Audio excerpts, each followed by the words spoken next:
Hi, Erling.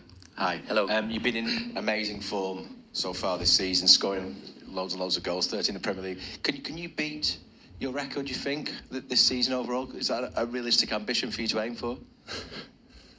I need to ask you which record then. Nothing, not to sound arrogant, but which one? Your treble season. Goals in the season, you mean? Yeah. How many did I have in total? 36 in the Premier League and about 40 odd altogether, was it? 48? Yeah, 36 in Premier League. It's a lot. Do you ask about Premier League or in... Well, yeah, just Premier League and just overall. Yeah, total. I had 57 in total with the national team, so I'm on a good way. But again, I don't think of this. So what do you think of then? Is it just game to game? Is that how you motivate yourself? Yeah, definitely. Now, 2 days ago, we had a game, and that's history now. We need to focus on tomorrow, and that's how my brain works, and that's how I need to think, because I cannot think too much of what happened. I need to think in the presence. And just one more. Do you feel you're getting better as a player, as a striker, a footballer? Yeah, definitely. I'm developing good, and I'm in a good place. I'm taken good care of, so yeah, I'm developing good. Hi, Erling. Nice goal celebration at the weekend with the robots. What was the inspiration for that?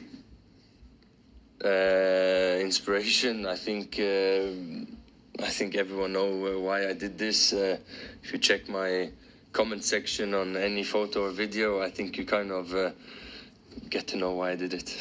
So we'll be seeing it again? Huh? We'll be seeing it again? I never plan any celebrations. I do it after I score, because I don't think you should plan anything like that. So we'll see. Hi, Erling. You've scored quite a few headers already this season, and you've won a lot of headers kind of all over the pitch. Is that an area of the game that you've worked on over the summer and this season? Yeah, I've been practicing my headers ever since it started in Molde in 2017 with Ole Gunnar and Mark Dempsey. That's when I started, and I don't think I can get. I think you can always perform, or you can always get better in things, and with headers, I think you can get better. You can never get good enough. I think you can always get better and better. So there's something I try to practice still, and yeah, you can see it. I'm getting better and better, and there's still a long way to go. You also seem to have kind of been in your own penalty area a lot this season, heading balls away. Do you kind of enjoy being part of defensive set pieces as well?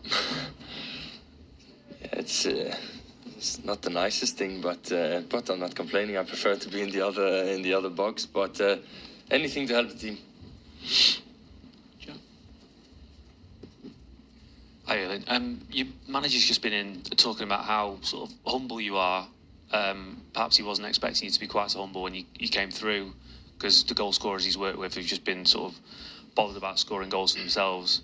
Is that sort of your generosity towards your teammates? Is that something you've always had within you? Have you worked on it? No, for me it's completely normal. I'm a Norwegian guy, and for me it's I should not think I am something just because I'm scoring goals. As simple as that. I'm just Erling, and this is something that will never change. So, yeah. There's been quite a lot of talk about the overall Premier League goal scoring record in the last few weeks. Alan Shearer, who's obviously got the record, has been talking about it, and he's projecting you to beat him if you stay at City. How much thought do those sort of records? How often do you think about those things, or is it something you just kind of have to ignore? Yeah, I have to ignore them. I know this record. I don't really know any records, but this one I know one. That's his Premier League record. Yeah, but again, there's not something I can't think about records I can break, and that's the last thing I think of. I try to help the team, win football games. That's my job, and that's my main focus. You know, I know it's boring. I know you want me to say the completely opposite, but it's not how it is. Erling, I sat down with Pep a few weeks back at the start of the season, and he said from the first moment you walked through the door in pre-season this year, he noticed there was something different about you. Did you come in with a different attitude or something? What was your feeling going into the season? What was it that you might have seen that was different? I don't know. I think it's more the feeling. I felt really good, even in the pre-season, even though the pre-season was, I think it was 2 weeks or something. So it wasn't the longest pre-season, but I felt really good. I felt energized. And yeah, in the end, you need the energy and you need to feel good to perform good. And from the first second, I felt really like overloaded with energy and ready to go again. That was really my thought, yeah.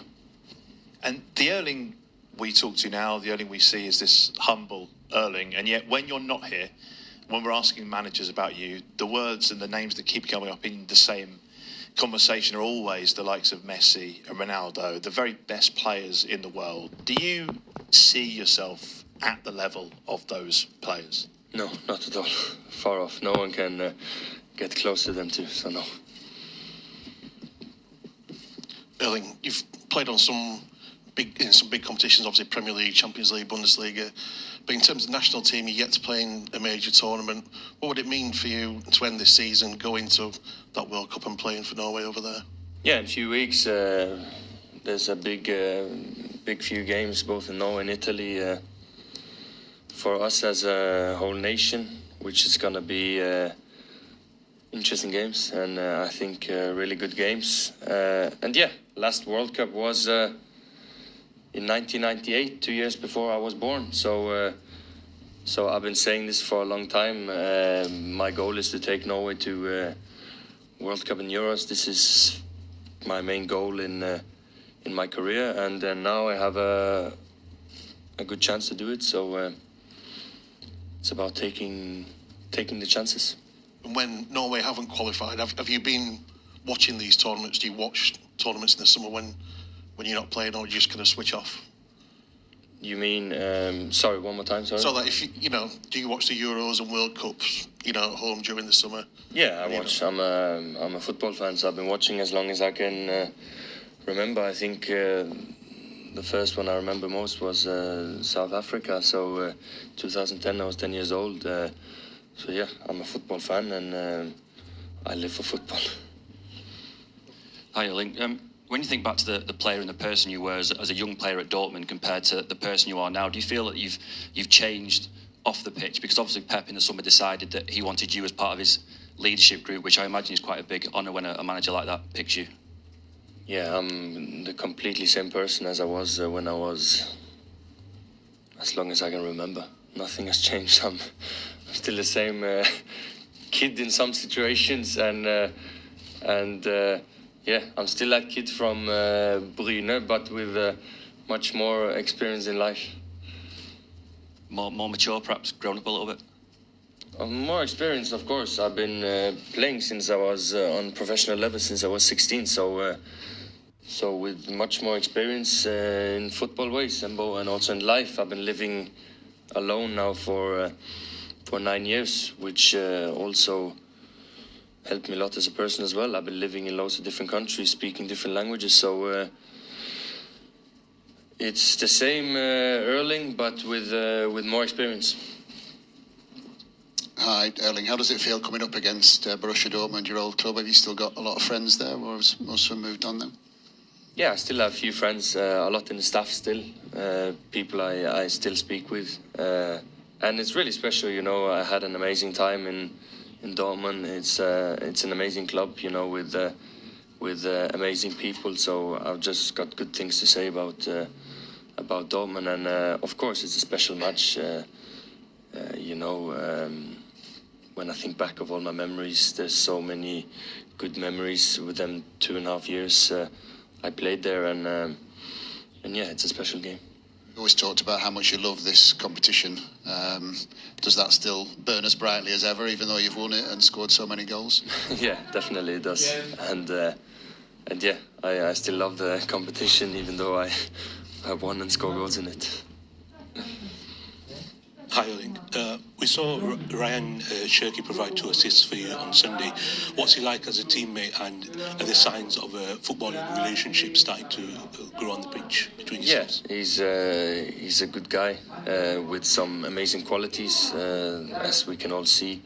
And it's about, in the end, it's about playing football, which we can get the best out of everyone on the pitch. And it's the same with him. We need to help him in his free mind as a number 10, help pass the ball to me, to help pass the ball to the attacking players, because he has this kind of special ability which is difficult to explain, you know, a little bit like Kevin had, you know, he can just pass someone through from wherever on the pitch, and he's a special talent, and we need to help him develop even more, because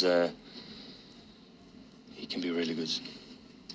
Erling, in the last year, does fatherhood change your life much, and does it change your focus as a player at all? If it changed my life, yeah, definitely, without a doubt. Suddenly there's someone waking you up every morning. Before it was different, and yeah, I think it got me even more focused, because I can kind of switch off even more, which is, in the end, you need a balance between focusing and doing the completely opposite, not focusing at all. So yeah, it helped me focus even more. Yeah. Can I ask about last season as well? Is there a lot of drive amongst this squad to kind of put right what happened last season? How much did that hurt you as a squad? Yeah, of course, it's not nice to lose games and to lose the cup final, come third in Premier League, and to go out early in the Champions League is not ideal for this club. And we all know that we need to do better. We all know that we need to be more stable. We need to perform better when it matters. And yeah, we are motivated. We are ready for what's next. And in the end, you need to take game by game, and to, as I just said, now my focus is on Borussia Dortmund tomorrow.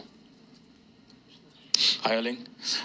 Something very impressive about you this season is you've been very rarely offside. Your movement's been quite impeccable, and has helped you to score the goals that you've scored, for example, on the weekend against Bournemouth.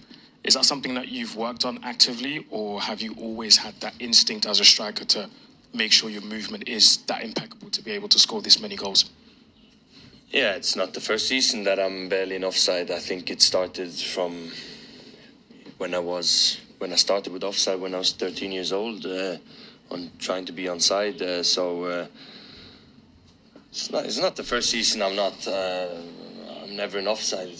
Come on, I think from when I came to City, I've been in offside 18 times. So 18 times in 3.5 years is okay, I think. So yeah, it's a thing that is quite in my game. I hate to be in offside. You need to.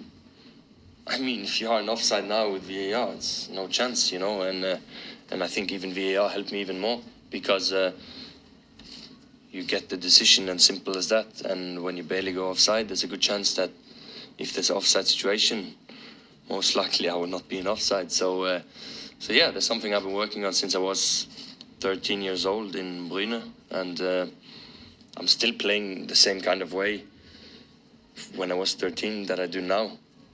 Just now I'm quicker, better, faster, and play for City instead of Bruyne.